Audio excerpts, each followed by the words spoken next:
खबर ओडिशा। नमस्कार, एक खबर ओडिशा को आपनकु स्वागत। सिंदूरगौरा ब्लू लेक निकट में विशालकाय अजगर उद्धार। बालेश्वर जिला नीलगिरी ब्लॉक अधीनस्थ मछुआ पंचायत स्थित सिंदूरगौरा ब्लू लेक निकट में मत्स्यजीवी जाल उद्धार होइतिला विशालकाय अजगर साप। मछुआ पंचायतर किछि मत्स्यजीवी माछ धरिबा पई सिंदूरगौरा ब्लू लेक निकट में जाल पकाइतिले, किंतु जाल रे माछ आसीबा परिवर्ते 7 फुट लंब विशिष्ट एक अजगर साप पड़ी जाइतिला।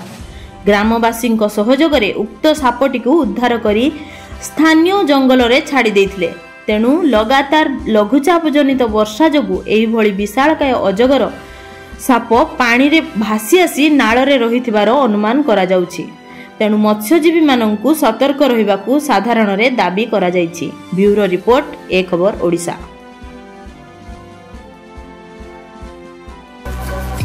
आम चैनल को लाइक, शेयर, कमेंट और सब्सक्राइब करंतु।